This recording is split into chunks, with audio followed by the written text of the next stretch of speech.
Mudanças inesperadas no Flamengo irá afetar o clube.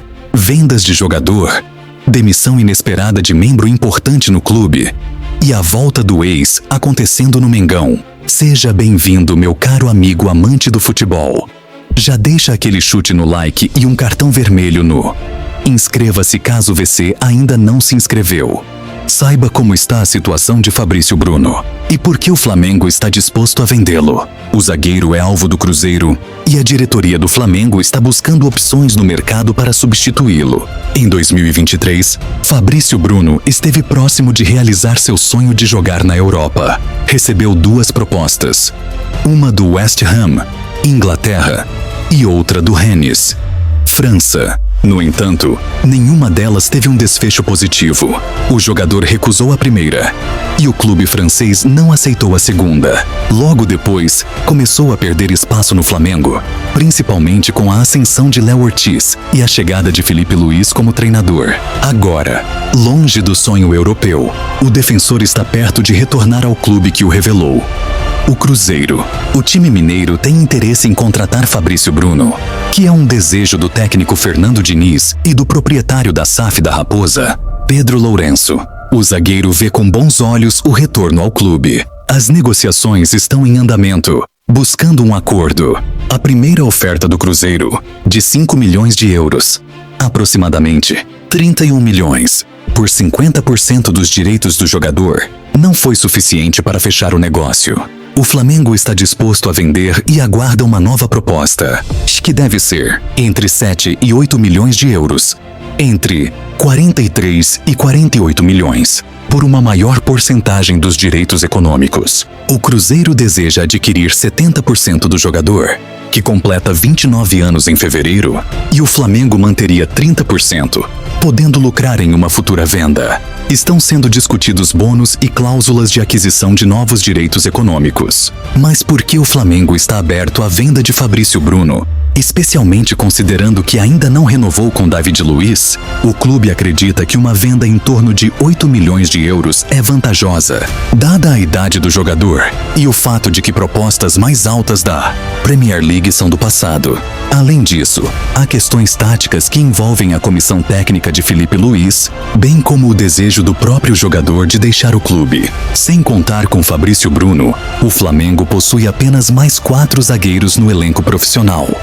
Léo Pereira, Léo Ortiz, Cleiton e Pablo, que acaba de retornar de um empréstimo ao Botafogo e será avaliado pela comissão técnica. Além deles, Iago e João Victor, do Sub-20, são opções. O Flamengo só buscará um novo zagueiro no mercado, caso a negociação com o Cruzeiro seja concretizada. Enquanto isso, o clube já mapeia possíveis alvos para essa posição, com José Boto, diretor de futebol, liderando as ações no mercado.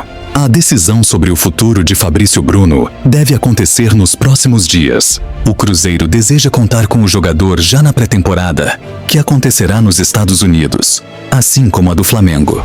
Fabrício Bruno chegou ao Flamengo em fevereiro de 2022, quando o clube pagou 15 milhões ao Bragantino para contratá-lo. Desde então, ele disputou 148 partidas, com 89 vitórias, 28 empates e 31 derrotas, além de marcar 6 gols. Foi durante sua passagem pelo Flamengo que o jogador foi convocado pela primeira vez para a seleção brasileira. Mudanças no Flamengo.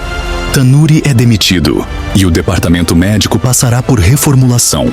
O Flamengo passou por uma grande reestruturação nesta manhã de sábado, quando Márcio Tanuri, que até então ocupava o cargo de gerente de saúde e alto rendimento, foi oficialmente demitido. A decisão foi tomada após uma reunião no Ninho do Urubu, que contou com a presença do presidente Luiz Eduardo Baptista, o conhecido BAP.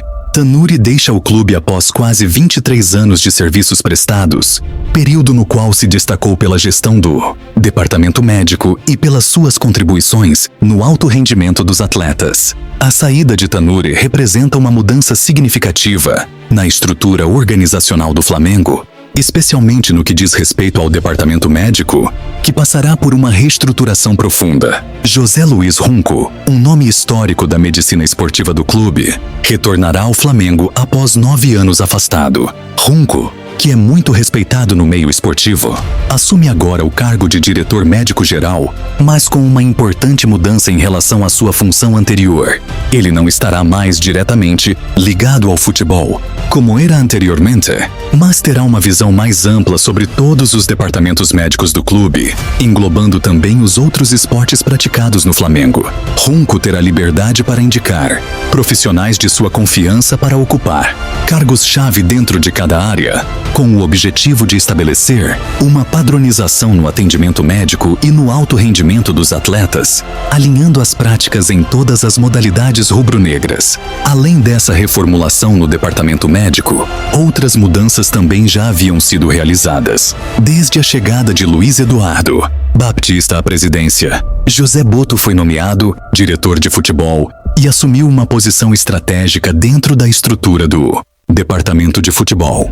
Botto tornou-se a principal figura nesse organograma, com responsabilidades amplas, que o colocam no centro das decisões relacionadas à gestão do elenco e das contratações. Já Paulo Dutra, outro nome de peso no Flamengo, foi trazido de volta ao clube como diretor-geral, cargo que ele já havia ocupado durante a gestão do ex-presidente Eduardo Bandeira de Melo.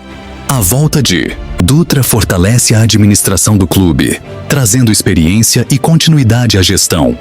Essas mudanças no Flamengo refletem a busca por uma maior profissionalização da estrutura interna do clube, com o objetivo de otimizar as operações, melhorar os processos e garantir que o time esteja preparado para os desafios da temporada. As alterações no departamento médico, em particular, visam modernizar os cuidados com os atletas e garantir que o Flamengo continue sendo uma referência no que diz respeito ao alto rendimento no futebol e em outras modalidades. Mudanças no Flamengo. Ex-supervisor e ex-membro do Conselhinho retornam ao clube. O Flamengo passa por uma reestruturação significativa desde a chegada de Luiz Eduardo Baptista, o BAP, à presidência, no início de 2025, com a missão de modernizar e otimizar os processos internos do clube. BAP já promoveu mudanças importantes no futebol rubro-negro, que incluem a nomeação de novos profissionais para cargos estratégicos dentro da diretoria e do organograma do clube. Desde que assumiu, o presidente tem promovido uma série de ajustes, sendo José Botto a peça central nesse novo cenário. Botto, nomeado diretor de futebol, ocupa agora a posição mais importante dentro do organograma do Departamento de Futebol do Flamengo. Sua função será crucial na gestão do time, nas contratações e em outras decisões estratégicas. Aos poucos, o organograma está sendo reformulado e ajustado, com a chegada de novos nomes e a volta de alguns profissionais que têm uma história no clube. Dois desses nomes que retornam ao Flamengo são Gabriel Skinner e Deco Roisman. Skinner, que assume o cargo de gerente de administração e logística, já tem uma trajetória marcante no clube. Ele foi supervisor do futebol de 2019 até fevereiro de 2024, quando foi desligado. Antes disso, Skinner já havia trabalhado no Flamengo entre 2006 e 2015, quando ocupou funções como analista e gerente de marketing. Esta será a terceira passagem dele pelo clube, e sua experiência será fundamental para implementar melhorias na administração do futebol e na logística do clube. Já Deco Roisman, outro nome conhecido da torcida, assume o cargo de Relações Institucionais. Roisman tem uma trajetória ligada à gestão do Flamengo e foi um dos membros fundadores do Conselho de Futebol, o Conselhinho, criado em 2019 por Rodolfo Landim. Além de Roisman, o Conselhinho contava com Marcos Braz, BAP, Diogo Lemos e Fábio Palmer. Enquanto BAP, Deco e Palmer se desligaram do Conselho em 2022, Palmer hoje ocupa o cargo de vice-presidente de futebol, profissional e de futebol de base. A chegada de Deco ao Flamengo faz parte do movimento de resgatar nomes que contribuíram com a gestão anterior, enquanto trazem novas perspectivas para os desafios atuais. Outras mudanças importantes estão sendo implementadas para fortalecer a estrutura do futebol. A comunicação e o departamento médico terão um papel fundamental na gestão de José Botto. Com a recente demissão de Márcio Tanuri, o departamento médico do Flamengo passará por uma grande reformulação. José Luiz Runco, uma figura histórica no clube, retornará como diretor médico-geral. Runco terá responsabilidade de supervisionar os profissionais da área médica e indicará médicos de sua confiança para as diversas modalidades do Flamengo, com especial atenção ao futebol.